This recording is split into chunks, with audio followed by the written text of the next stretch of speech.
Hello students, मैं हूँ शाहनवाज अख्तर और आज मैं लेकर आया हूँ एनसीईआरटी एग्जाम्पलर के question and answer problem and solutions. तो देखेंगे, सबसे पहले हमने जो चैप्टर चूज़ किया है वो है इलेक्ट्रिसिटी। यहाँ से जितने भी क्वेश्चन आंसर हैं एनसीईआरटी एग्जाम्पलर के वो पूरे के पूरे करेंगे। एनसीईआरटी एग्जाम्पलर बोर्ड एग्ज़ाम में बहुत ही हेल्पफुल होता है और ये कई साल जो है यहाँ से डायरेक्ट क्वेश्चन आए हैं। एनसीईआरटी एग्जाम्पलर के क्वेश्चन डायरेक्ट आते हैं या इसी तरह के क्वेश्चन, सिमिलर क्वेश्चन आते हैं। तो मुझे लगा कि ये आपको आना चाहिए, तो इसलिए मैं आपके लिए ये एनसीईआरटी के पूरे प्रॉब्लम और उसके सोल्यूशन लेकर आया। तो आज हम करने जा रहे हैं सिर्फ इसके जितने भी एमसीक्यूज़ हैं वो पूरे करेंगे। दूसरे पार्ट में हम लेकर आएंगे इसके शॉर्ट आंसर और लॉन्ग आंसर टाइप क्वेश्चंस। तो देखते हैं, चलते हैं पहले पर। पहला क्वेश्चन है a cell register, a key and ammeter are arranged as shown in the circuit diagram of figure 12.1. So the current recorded in the ammeter will be. अब यहाँ पे हमें देखना है, तो ऑप्शन क्या देगा? Maximum in A, maximum in B 2, maximum in 3, the same in all the cases. तो हमें फाइंड करना है कि कौन सा ऑप्शन सही है। तो हम यहाँ पे इनके अरेंजमेंट को देखेंगे। सबसे पहले यहाँ पे क्या है, एक बैटरी है, एक एमीटर है, एक रजिस्टर है यहाँ भी, और रजिस्टर का जो रेजिस्टेंस है वो आर दिया हुआ है। ये बैटरी सेम बैटरी, और यहाँ भी रजिस्टर का जो रेजिस्टेंस है वो आर है, और यहाँ भी रेजिस्टेंस आर है। यहाँ की क्लोज्ड है, यहाँ भी क्लोज्ड है, यहाँ भी क्लोज्ड है। तो अरेंजमेंट अगर देखेंगे तो पूरे के पूरे अरेंजमेंट एक जैसे हैं। तो हम कह सकते हैं कि जो करंट होगा जो करंट होगा वो सारे के सारे एमीटर में क्या होगा? सेम होगा। So the same in all the cases, this is the right answer. D is the right option. Next question पे चलते हैं।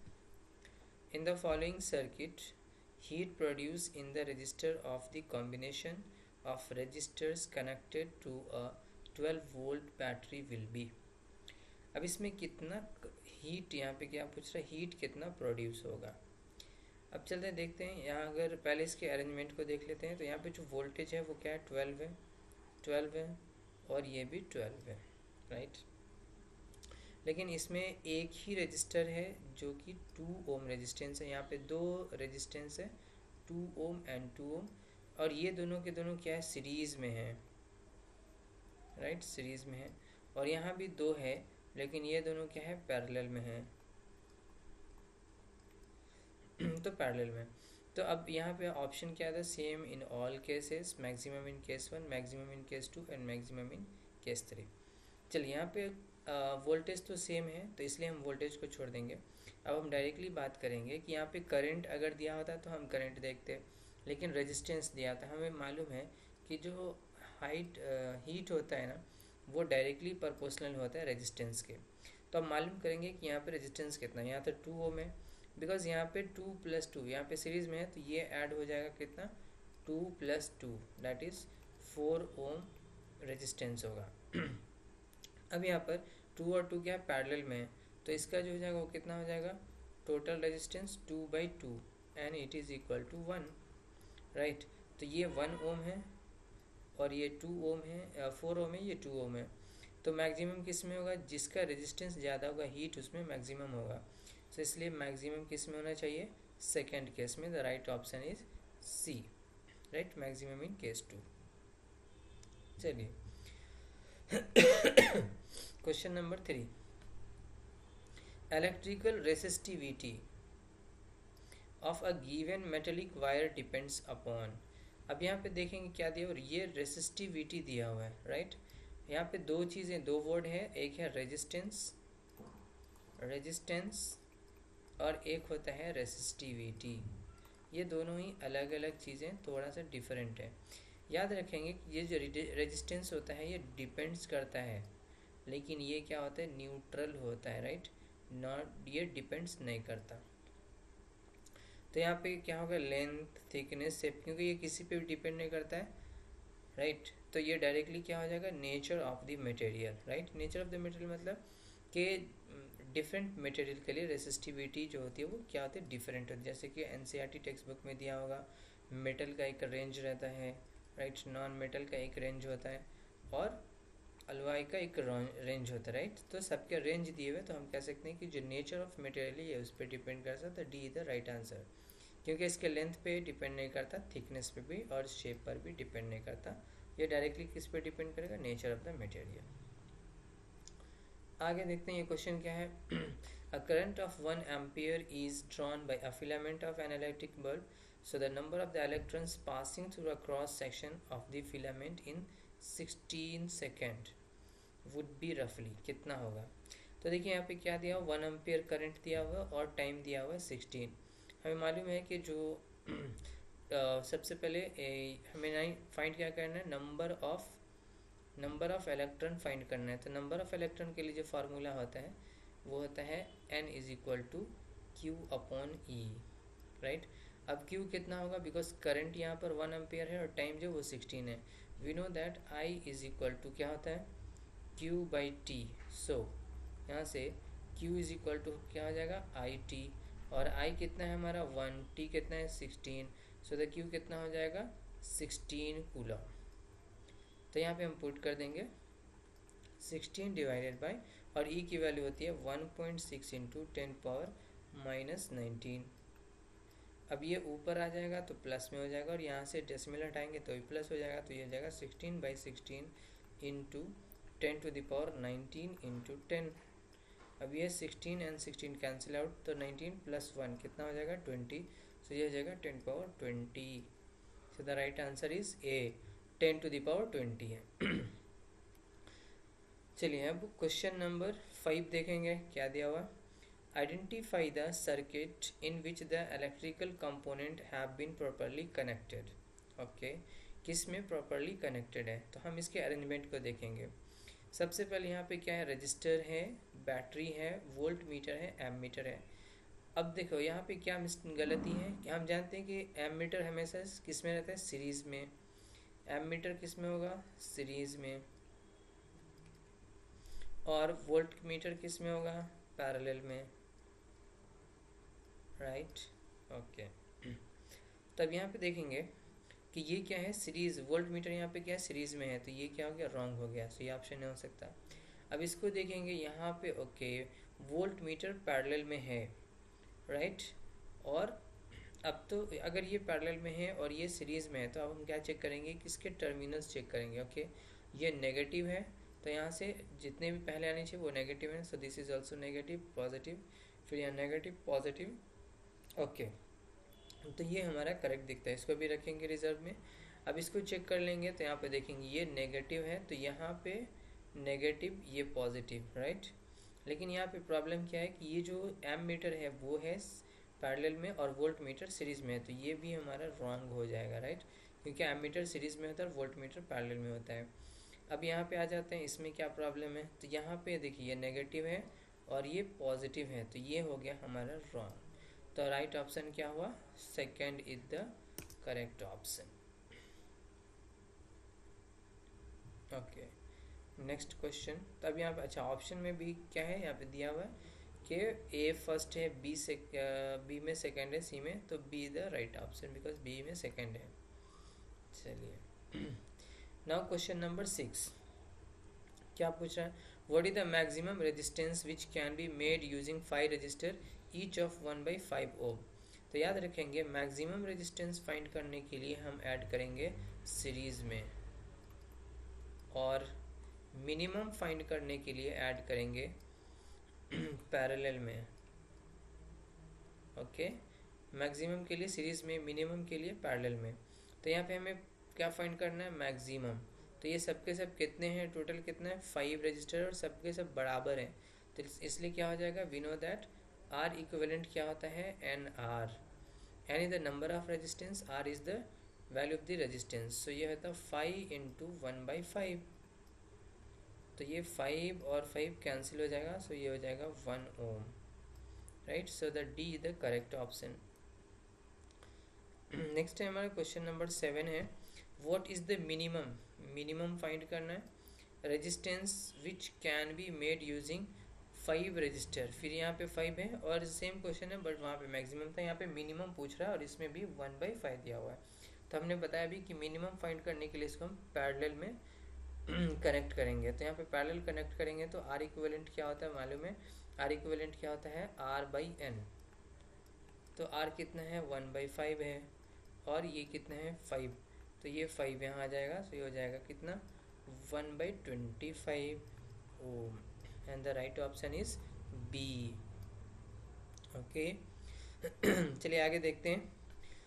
यहाँ पे पूछ रहा the proper representation of the series combination of a cell obtaining maximum potential is, इसमें proper कौन सा है। तो देखेंगे, हम जानते हैं कि जो बैटरी होती है वो कहती है एक बड़ा दूसरा छोटा फिर बड़ा फिर छोटा फिर बड़ा फिर छोटा, इस टाइप से कनेक्ट रहता है, राइट। आपने देखा होगा। तो यहाँ पे हम चेक करेंगे बड़ा छोटा है, बड़ा छोटा है, यस। तो ये हमें थोड़ा ठीक दिख रहा है, फिर भी हम रुकेंगे यहाँ पर, बाकी सबको भी चेक कर लेंगे। इसमें बड़ा है छोटा है बड़ा है छोटा है फिर छोटा आ गया, तो ये रॉन्ग हो जाएगा। यहाँ पर बड़ा छोटा फिर छोटा आ गया, this is also wrong, right. यहाँ पे भी सेम ही है, तो ये भी रॉन्ग हो जाता है, so this is the right answer. तो अब एक इसमें ए में है, so the A the right answer. Okay, question number 9 है which of the following represent voltage. Okay, हमें मालूम है कि वोल्टेज क्या होता है, V is equal to W upon Q, right. W upon Q, V is equal to W upon Q होता है। W क्या वर्क डन है एंड Q क्या चार्ज है। अभी हमने देखा कि जो Q वो क्या था, IT था, IT I means current, and तो हम यहाँ लिख सकते हैं W is equal to W by V is equal to W by IT। I is the current and T is the time, right. तो हम देखेंगे ये क्या हो जाएगा, work done by current into time. कौन सा इसमें work done by current into time, so this is the right option. आगे चलते हैं, देखेंगे a cylindrical, question number 10, a cylindrical conductor of length L and the uniform area of the cross section A has resistance R, another conductor of the length 2L and the resistance of the same material has area of cross section। Okay, तो देखिए एक cylindrical conductor जिसका length दिया हुआ L और uniform cross section area A है और इसका रेजिस्टेंस R है, और यहाँ पे दूसरा है जिसका लेंथ 2L है, रेजिस्टेंस R है। तो हमें फाइंड करना है कि क्रॉस सेक्शन एरिया क्या होगा। तो देखेंगे यहाँ पे एक कंडक्टर है, तो इसका जो लेंथ है वो कितना है, दैट इज़ L, और इसका रेजिस्टेंस R है, और ये एरिया जो दिया हो वो A है। तो यहाँ पे हम जानते हैं कि रो क्या होता है, R into A by L होता है, राइट। हम इसको इक्वेशन 1 बोल सकते हैं। अब ये पूछ रहा है, अब ये बोल रहा है कि इसका जो लेंथ है वो 2L हो जा रहा है, राइट। इसका लेंथ हो जा रहा है 2L। तो अगर लेंथ 2L हो जा रहा, और क्या है, एरिया फाइंड करना है, तो ये जो A डैश है मान लेते हैं वो क्या होगा, जबकि इसका रेजिस्टेंस दिया हुआ है R। तो यहाँ भी जो रेसिस्टिविटी हो जाएगी वो क्या, क्योंकि ये क्या हो जाएगा R into A dash by 2L, ये हो गया इक्वेशन नंबर 2। देखिए बिकॉज सेम मटेरियल है, सेम मटेरियल होने की वजह से इसकी रेसिस्टिविटी क्या होगी, सेम होगी। तो यहाँ पे रो एंड रो सेम होगा, इसलिए RHS भी क्या हो जाएगा, सेम हो जाएगा। तो हम दोनों को कंपेयर करेंगे, तो जब कंपेयर करेंगे तो ये हो जाएगा R into A by L is equal to R into A dash by 2L हो जाएगा, राइट। चलिए, तो यहाँ से R और R कैंसिल हो जाएगा, L और L भी कैंसिल हो जाएगा। सो A इज इक्वल टू कितना हो गया, A डैश बाई 2। तो यहाँ से क्रॉस मल्टीप्लाई करेंगे, तो जो 2A है वो हो जाएगा A डैश के, यानी कि जो न्यू क्रॉस सेक्शन एरिया है वो क्या हो गया, 2A हो गया। सो the right answer is C। चलिए next, question number 11, a student carries out an experiment and plot the VI graph of the 3D sample of the nichrome wire with resistance R1, R2 and R3 respectively. Which of the following is true? Okay, तो यहाँ पे I और V का एक दिया हुआ है, ये I है और ये है V। तो ये ग्राफ दिया हुआ है और हमें मालूम ये करना है कि कौन इसमें सही है। तो सबसे पहले हम काम ये करेंगे कि I पर जो है ना एक परपेंडिकुलर ड्रॉ करेंगे, राइट। अब सेम यहाँ पर जो सेम करंट है, क्योंकि सारे भी रेजिस्टेंस के लिए क्या होगा, करंट सेम होगा, तो हम जानते हैं कि सेम करंट, अब यहाँ पर वोल्टेज जिसका ज़्यादा होगा उसी का जो है ना रेजिस्टेंस ज़्यादा होगा। तो देखिए ये इसका वोल्टेज है, राइट, और ये वोल्टेज इसके लिए है, ये इसके लिए है, राइट। तो हम देखेंगे, तो यहाँ पे हम देखेंगे कि सबसे ज़्यादा वोल्टेज किसका है।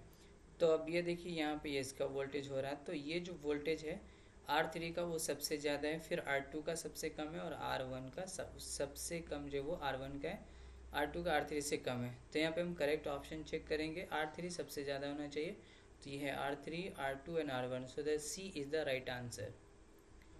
चलिए नेक्स्ट क्वेश्चन देखेंगे।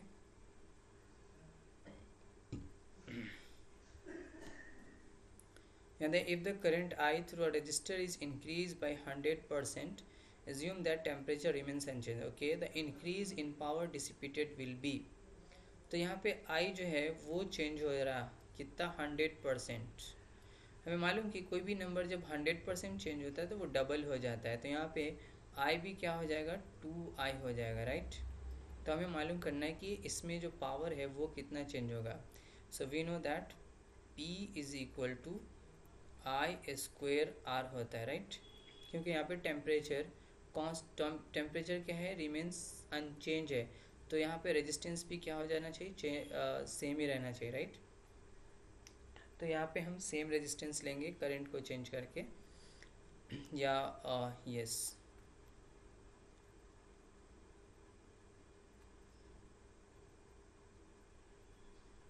तो हम देखेंगे यहाँ पे क्या होता है। ओके, सो करंट, अगर जब ये करंट I था तो पावर P था, लेकिन जब ये करंट 2I हो गया तो पावर क्या हो जाएगा, सो 2I स्क्वेयर R होता, इसलिए यहाँ पर ये हो जाएगा 4I square R। So change in power कितना हो जाएगा, तो ये हो जाएगा 4I square R minus, sorry I square R, इस तरह से ये हो जाएगा 3I स्क्वेयर R, राइट। अब अगर हमें परसेंटेज फाइंड करना है, सो परसेंटेज फाइंड करने के लिए हम क्या करेंगे, हमारे टोटल चेंज कितना आया, 3I स्क्वेयर R, और टोटल कितना था, that was I square R into 100 करेंगे, राइट। ओके, सो ये और ये कैंसिल हो जाता, तो ये हो जाता 300%, right, so the right answer is C. Okay, the resistivity does not change if the material is changed, the temperature is changed, the shape of the resistor change, both material and temperature are changed. Okay. तो यहाँ पे क्या बोला, the material is changed or the temperature change, shape of the resistor change। तो कौन कौन सी चीज़ों पे रेजिस्टिविटी चेंज नहीं होगा इनके चेंज होने की वजह से। तो सबसे पहले मटेरियल चेंज होगा तो क्या हो जाएगा, चेंज हो जाएगा, राइट। और अगर टेम्परेचर चेंज हुआ तो भी चेंज होगा, लेकिन अगर shape of the register is change तो ये क्या होगा, ये चेंज नहीं होगा, right. So this is the right answer, right, क्योंकि मटेरियल और टेम्परेचर चेंज होने की वजह से ये भी चेंज हो जाता है। सो सिर्फ शेप पर जो ये शेप चेंज होने से क्या होगा कि लेंथ भी सेम रहेगा और एरिया भी क्या होगा, सेम ही रहेगा, राइट। एरिया में और लेंथ में कोई चेंजेस नहीं आएगा। तो बस इतनी सी चीज़ों की वजह से सिर्फ चेंज ऑफ द रेजिस्टर, अगर ये चेंज हुआ तो रेसिस्टिविटी चेंज नहीं होगी, राइट। ओके, अब आगे चलते हैं। यहाँ 14 है, इन an electrical circuit, three incandescent bulb A, B and C of the rating 40 watt, 60 watt and 100 watt respectively are connected in parallel to an electric source. Which of the following is likely to happen regarding their brightness? अब यहाँ पे क्या हो रहा कि electric circuit जो है ना, 3 बल्ब है A, B, C, इसमें 40 वाट है, 60 वाट है और 100 वाट है। तो ये बोल रहा कि कौन जो है वो सबसे ज़्यादा ब्राइट होगा। अब देखो यहाँ पे ब्राइटनेस की बात आई तो हमें मालूम है कि जो पावर होता है वो क्या होता है, W/R होता है, राइट, सॉरी V² होता है। इसका मतलब पावर जो है वो क्या है, R के इन्वर्सली प्रोपोर्शनल, क्योंकि यहाँ पे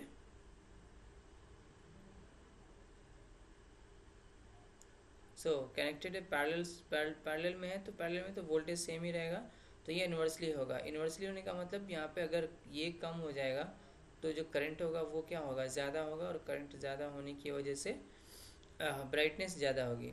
इसलिए देखेंगे जिसका पावर ज़्यादा होगा वो ज़्यादा ब्राइट होगा। तो क्वेश्चन क्या था, brightness of all the bulb will same, no, the brightness of bulb A will be maximum, हरगिज़ नहीं, क्योंकि ए का सबसे कम है।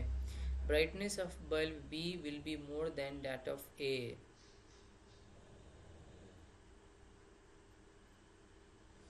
तो यहाँ पे एक बी का जो है ए के साथ ए से ज़्यादा होगा, ये भी ठीक है। And the brightness of bulb C will be less than that of B, ये रॉन्ग है ना, क्योंकि सी का पावर ज़्यादा है तो ब्राइटनेस इसका ज़्यादा होगा। So this is wrong. So the right answer is C, right. Brightness जो है ना बी का, बिकॉज ए से ज़्यादा है बी का पावर, इसलिए इसका ब्राइटनेस ज़्यादा होगा। Okay, now question number 15। In an electrical circuit, two resistors of 2 ohm and 4 ohm respectively are connected in series to a 6-volt battery. The heat is dissipated by the 4 ohm resistor in 5 seconds will be. Okay, अब एक electrical circuit है जिसमें दो resistors है 2 ओम 4 ओम, जो series में connected है 6 volt battery से।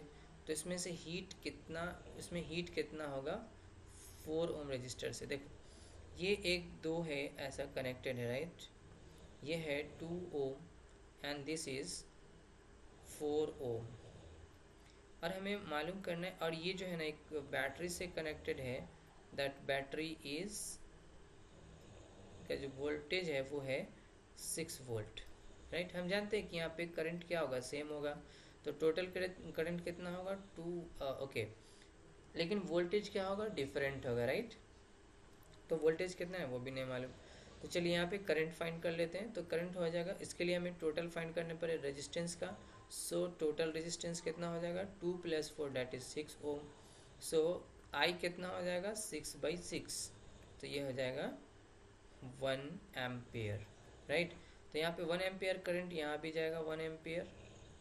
तो 1 एम्पियर जब जा रहा है तो यहाँ पे जो पावर का फॉर्मूला क्या होता है, V इंटू आर है ना, तो आई के टर्म में हम फाइंड करेंगे तो P = I² होता है, राइट। तो आई कितना है 1 है, इंटू आर कितना है, दैट इज 4 है, ओके। तो ये हो गया कितना 4 वॉट, ओके। अब ये टाइम में हमें फाइंड करना है, तो टाइम से इसको मल्टीप्लाई कर देंगे, 4 वॉट इंटू 5 सेकेंड, तो ये हो जाएगा 4 इंटू 5 कितना 20, एंड वॉट सेकेंड क्या होता है, जूल होता है, तो ये 20 joule, see the right answer. उसके बाद an electric kettle consume 1 kilowatt of electric power when operated at 220 volt. A fuse wire of what rating must be used for it, okay। तो हम देखेंगे कि ये कितना, सबसे पहले an electric kettle consume 1 kilowatt of the electric power when operated at this, तो इसका करंट फाइंड करेंगे, कितना करंट को ये क्या कर लेगा, मतलब सेंड कर सकता है। तो यहाँ पे पावर दिया हुआ है that is 1 kilowatt and the voltage is given 220। We know that power दिया हुआ 1 किलोवाट, राइट। सो किलोवाट को हम वाट में चेंज करेंगे तो ये हो जाएगा 1000 वाट, एंड ये है 220 पर। चलिए तो यहाँ से आई फाइंड करेंगे, P = क्या होता है, ये होता है V इंटू आई। सो आई = कितना हो जाएगा P/V, और P कितना है दैट इज 1000, और V कितना है 220, तो ये हो जाएगा 0 0 cancel. So it is about 5 के, है ना, अगर आप डिवाइड करेंगे तो अबाउट 5 के आसपास आएगा, right. So that is the 5 ampere.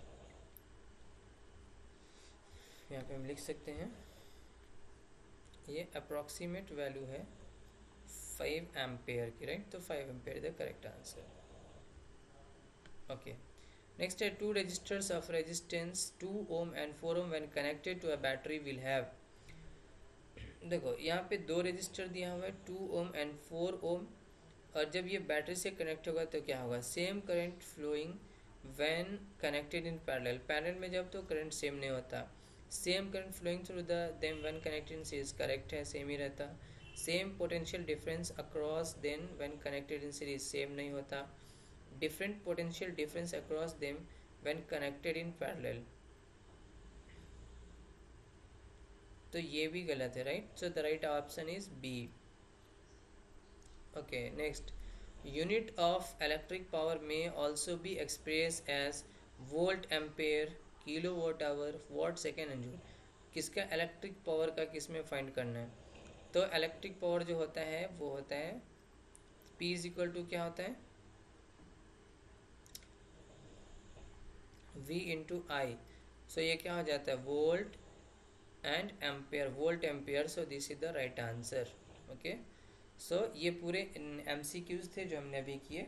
इसके अलावा जो शॉर्ट आंसर क्वेश्चन है और लॉन्ग आंसर क्वेश्चन है पूरे भी हम करेंगे। तो आज की वीडियो में इतना ही है, नेक्स्ट वीडियो में लेकर आएंगे short answer and long answer. तब तक के लिए thank you very much, right. और अगर अभी तक आपने हमारे चैनल को सब्सक्राइब नहीं किया तो सब्सक्राइब जरूर करें और अपने दोस्तों के साथ शेयर करें। Thank you.